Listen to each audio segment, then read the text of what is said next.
Alors, salut à tous, aujourd'hui on va parler de la méthode bind et du mot-clé this. Alors on va se créer un objet, letUser, et il va avoir un prénom, ça va être John, et on va se créer une méthode en dessous, une méthode sayHi, hop, sayHi, et cette méthode, qu'est-ce qu'elle va faire? Elle va juste console log, on ouvre les backticks, hello, et puis notre prénom, donc this.prénom.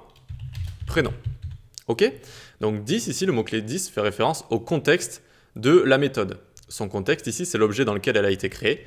Et donc, on a bien accès au contexte à prénom. Et donc, si j'appelle user.sayHi, hop, eh bien, je vais avoir hello John. Ok? Très bien, ça fonctionne. Je pense que ça pose pas trop de soucis. Maintenant, alors, CTRL-C, hop, CTRL-C, nickel. On va se créer une nouvelle variable, letNewFunction par exemple, est égal, et puis on va lui assigner la méthode sayHi, user.sayHi. Est-ce que si j'appelle maintenant newFunc ici, je vais avoir hello John? Est-ce que finalement je vais avoir accès au contexte de mon objet ici? Mais vous connaissez la réponse, si je pose la question comme ça, c'est qu'on ne va pas y avoir accès. Regardez, newFunc, hello undefined. On n'a pas accès comme ça au contexte de user. Pourquoi? Parce que this ici ne va pas faire référence à l'endroit où il a été défini, là où on a créé l'objet, mais à l'endroit où on l'a appelé. Et ici, donc, on a assigné cette méthode à cette variable. Donc maintenant, le contexte, il vient de cette variable, si vous voulez.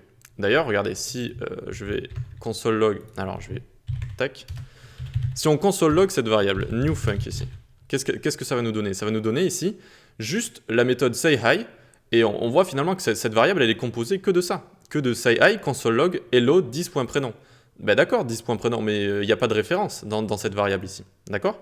Il n'y a pas de référence. Comment on pourrait régler ce problème? Eh bien, on va utiliser la méthode bind. Bind qui veut dire lier en anglais. Et je trouve qu'elle est vraiment bien nommée du coup.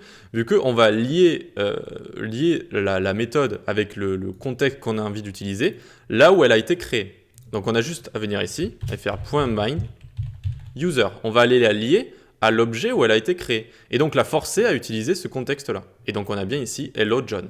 Ok? Voilà, j'espère que c'est pas trop dur. C'est un petit truc à comprendre, là, le mot-clé 10 comme ça. Bon, après, on pourra aller plus en profondeur, je pense que je ferai d'autres vidéos sur le mot-clé 10. Mais pour l'instant, c'est ça qu'il faut comprendre, c'est que il va faire référence donc, au contexte de l'objet. Mais si ensuite on crée une nouvelle variable en lui mettant la méthode là où elle a été créée, eh bien, le 10 ne va pas faire référence à l'endroit où elle a été créée, mais à l'endroit où elle a été appelée. Voilà. Et du coup, pour pallier à ça, eh bien, on peut bind en liant le contexte ici de l'objet originel où elle a été créée pour la forcer à utiliser comme ça son contexte. Ok pour ça? Allez, je vous ai mis un petit bouton ici, regardez, un petit bouton qu'on peut voir ici, là, clic. Et on va voir un exemple un peu plus précis, enfin un peu plus de la vraie vie, entre guillemets. Donc const btn est égal document.carrySelector, je l'ai appelé comment? .btn, tac. Et donc on va utiliser un event listener, btn.addEventListener. Au clic, on a envie de lancer la méthode sayHi ici. Donc on va dire, dès qu'on va cliquer sur ce bouton, lance la méthode sayHi. Et vous l'aurez deviné, alors si je fais pas de faute, non j'ai pas fait de faute. Tac, très bien, vous l'aurez deviné, ça va pas fonctionner, regardez, clac, clic, ça ne fonctionne pas.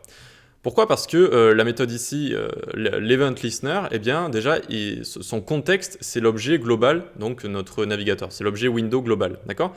C'est ça son contexte. Il n'a pas du tout le même contexte ici que sayHi. Par contre, on peut très facilement bind comme ça, bind user, hop, et là, ça va fonctionner par contre.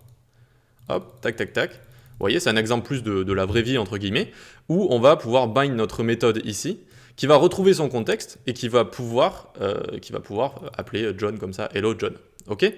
Sachant que la méthode de base, notre event listener ici, son contexte, c'est l'objet global. Et donc, voilà, c'est pas du tout le même contexte. On peut lui faire facilement appeler notre méthode grâce à bind. Voilà, j'espère que c'était pas trop dur. J'espère vraiment expliquer facilement, c'est ce que j'essaye de faire en tout cas. Et voilà, si ça vous plaît, likez, partagez, abonnez-vous à la newsletter. Suivez-moi sur les différentes plateformes d'e-learning, Udemy, tuto.com ou encore l'école du web que j'ai créée. Tout ça est en description.